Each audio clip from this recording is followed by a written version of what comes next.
In the far north of Minnesota, where the map starts to feel more like a borderland than a state, Lake of the Woods spreads out in a complicated lacework of bays, reefs, and islands.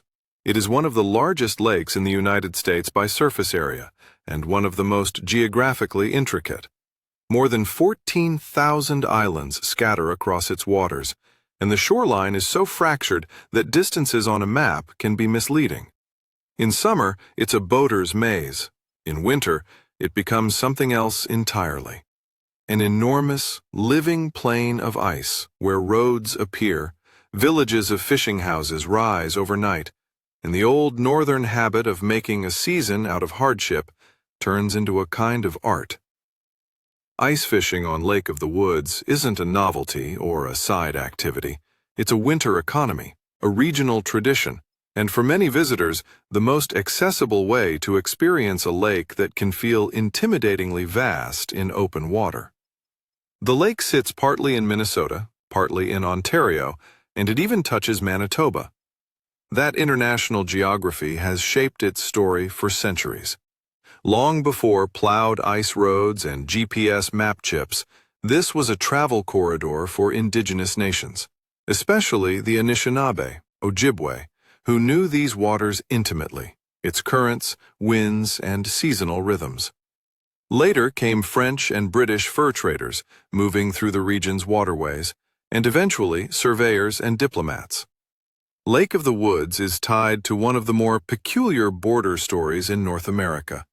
Early mapmakers and treaty negotiators relied on incomplete information, and the resulting boundary lines created the Northwest Angle, the small wedge of Minnesota that can only be reached by land through Canada. Even today, that geography gives winter travel here a slightly frontier feel, remote, practical, and quietly international. The modern ice fishing culture took shape as roads improved and towns along the South Shore, Baudette and the resort communities nearby, became staging grounds for winter anglers. By the mid-20th century, the lake had developed a reputation for fish numbers that seemed almost implausible. Walleye, Sauger, northern pike, perch, and eelpout, with trophy fish always a possibility. The walleye, in particular, is the emblem species of Minnesota fishing culture, and Lake of the Woods has long been spoken of as a place where winter walleye action can be steady even when other lakes slow down. Part of the reason is simple scale. This is a huge body of water with diverse structure, mud flats, rock reefs, points, and deep basins, so fish can shift with weather and light without leaving the system. Another reason is that Lake of the Woods is not a single uniform lake in the way many visitors imagine. The South Shore, near Baudette, features expansive flats where sauger and walleye roam, often relating to subtle breaks in depth that might only be a foot or two. Up toward the Rainy River and the Northwest Angle, the lake becomes island-studded and rocky, with different current influence and habitat. That variety gives anglers options.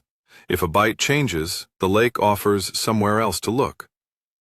To understand ice fishing here, it helps to picture the lake in winter as an engineered landscape. Resorts and outfitters plow ice roads, sometimes miles long, creating marked routes to fishing areas. On a good ice year, you'll see a procession of trucks and wheelhouses, and farther out, clusters of heated sleeper shacks that function like tiny cabins on the ice. This isn't a gimmick. It's a response to the lake's size, the cold, and the desire to fish safely and comfortably. Many first-time visitors choose a guided or resort-based experience because it removes the biggest barriers, knowing where to go, how to read the lake's structure beneath the ice, and how to judge conditions that can change week to week. The fish themselves set the tempo of a winter day. Walleye and sauger are the central pursuit on the south end, and they often feed in low light, early and late, though on Lake of the Woods midday can still produce. Sauger, a close cousin of the walleye, are especially common here and are a big part of why anglers talk about numbers. They tend to be smaller on average than walleyes, but they bite readily and they keep the day lively. Perch add color and variety. Northern pike brings sudden violence and heavy runs, especially when set lines or tip-ups are allowed under local regulations. And then there's the fish that feels made for winter storytelling, the burbot, locally called eelpout, a nocturnal, cold-water cod relative with a muscular body and a face only a devoted angler could love. In some North Country communities, eelpout are celebrated with festivals and cookouts, a reminder that winter culture here has always included humor and improvisation. The techniques on Lake of the Woods reflect a blend of old-school practicality and modern electronics. Many anglers fish with a jigging rod in one hole and a dead stick in another, one presentation active, one passive. A common pattern is a flashy spoon or jigging lure to call fish in, paired with a quieter bait on the dead stick to seal the deal when fish get cautious. Live bait regulations and preferences can vary, but minnows are a classic choice for walleyes and saugers. Electronics matter too. Flashers and sonar units let you see fish rise toward a lure in real time, turning the underwater world into something almost conversational. On a clear screen, you watch a mark lift off bottom, pause under your bait, then either commit or fade away. That moment, anticipation sharpened by visibility, is one reason ice fishing converts people who never thought they'd enjoy sitting on a frozen lake. Yet Lake of the Woods also teaches humility. Weather moves fast across open ice, and wind can reshape snowdrifts and reduce visibility in minutes. Ice itself is never a guarantee. It forms, shifts, cracks, and refreezes, and the lake's enormous surface means conditions can vary widely. Early ice can be thrilling and productive, but it demands caution and local knowledge.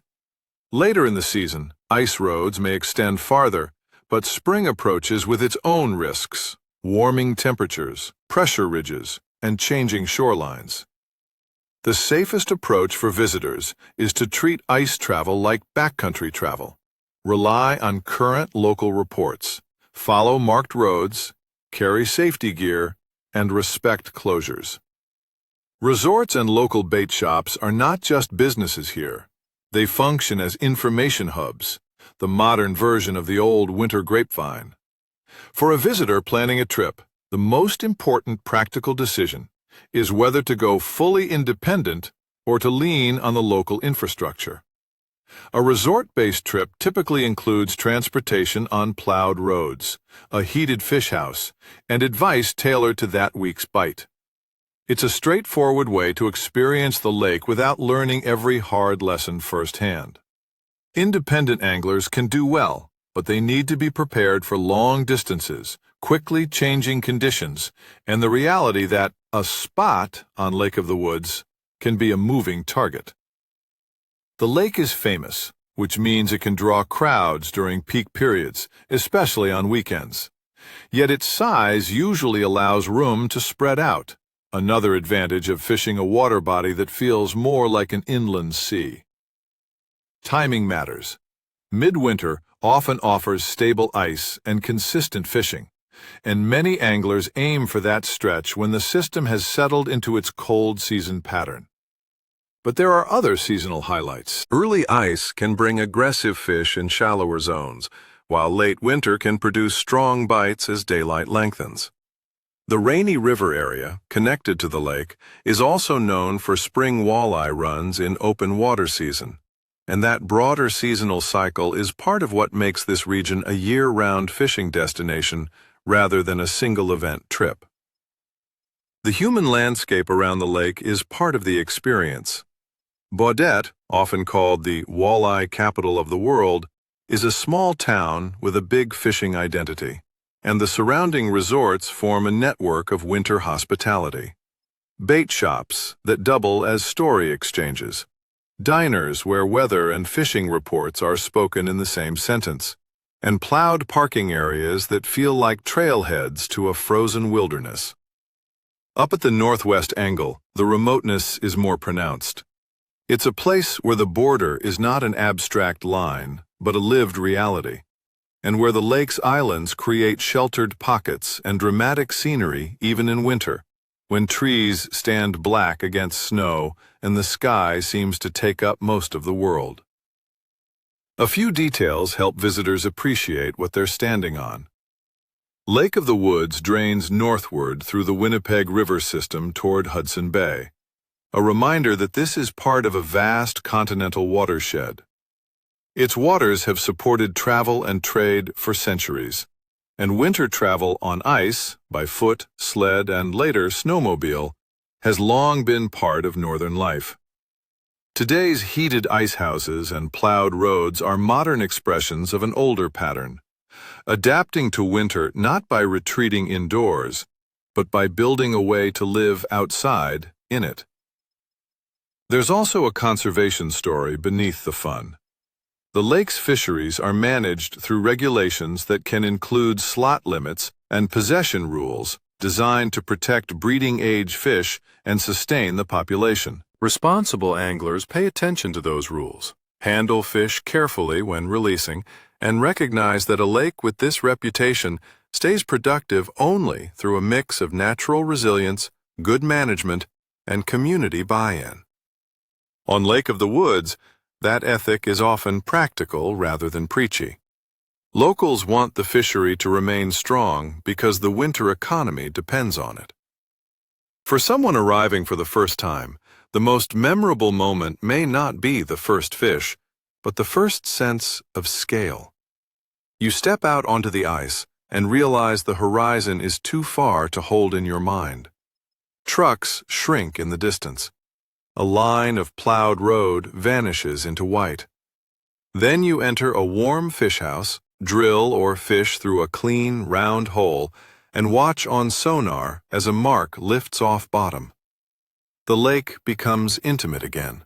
Just you, a few feet of water column, and a fish deciding whether to bite.